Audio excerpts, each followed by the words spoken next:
მოგესალმებით, ფირფასო მეგობრებო. ეთერშია ტელე 32. 9 აპრილი საქართველოსთვის თავისუფლების, ერთიანობისა და ეროვნული თვითშეგნების სიმბოლოა. 1989 წლის ამ დღეს თბილისში საბჭოთა არმიამ მშვიდობიანი მომიტინგეები დაარბია, რასაც 21 ადამიანის სიცოცხლე შეეწირა.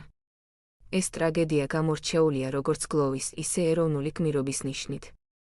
სწორედ ამ დღემ გაამყარა ხალხის ბრძოლა დამოუკიდებლობისთვის, რომელიც ზუსტად 2 წელში, 1991 წლის 9 აპრილს გამოცხადდა.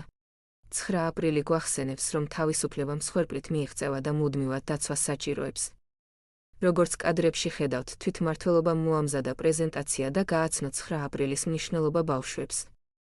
ისინი ყოველ მნიშვნელოვან დღესასწაულს ძალიან დიდი პასუხისმგებლობით ეკიდებიან და აწყობენ ცნობიერები ერების ამაღლების მიზნით ღონისძიებებს. დღევანდელი პრეზენტაცია საკმაოდ დიდი და საინტერესო გახლდათ.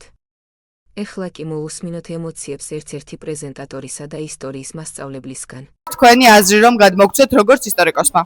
უახლოეს საქართველოს ისტორიაში 9 აპრილი არის როგორც ყველაზე ტრაგიკული, ერთ-ერთი ყველაზე ტრაგიკული დღე, ასევე ყველაზე მნიშვნელოვანი დღეც და დღეს 8 აპრილს თვითმმართველობის მეშვეობით ჩატარდა საინფორმაციო პრეზენტაცია, რასაც ეწრებოდნენ სხვადასხვა კლასის წარმომადგენლები და ძალიან კარგი არის რომ ყველას მიეცა ინფორმაცია თუნდაც მცირეოდენი 9 აპრილთან დაკავშირებით და ყველას უნდა გვახსოვდეს ის ჩვენი გმირები, ვისი წყალობითაც დღეს ვსწავლობთ ჩვენ სკოლაში ქართულად და ვცდილობთ რომ აღზარდოთ მომავალი სასახელო ქართველები.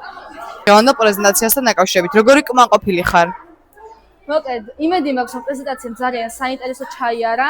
ჩვენ ყველანაირად ვეცადეთ, რომ რაც შეიძლება სწორი ინფორმაცია და რაც შეიძლება საინტერესო ინფორმაციები მოგაწოდებინა მოსწავლეებისთვის, რადგან ეს არის მთავარი, ეს დღე ნამდვილად მნიშვნელოვანია ჩვენი ქვეყნის ისტორიაში და აუცილებლად ყოველ წელს უნდა მოხდეს საინფორმაციო შეხვედრები, მსგავსი შეხვედრები.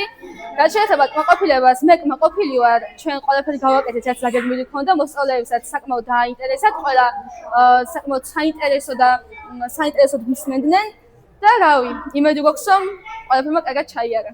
გილოცავთ და ასევე ვიზიარებთ 9 აპრილის დღეს ჩვენი გადაცემა ამით დასასრულს მიუახლოვდა მომავალ შეხვედრამდე.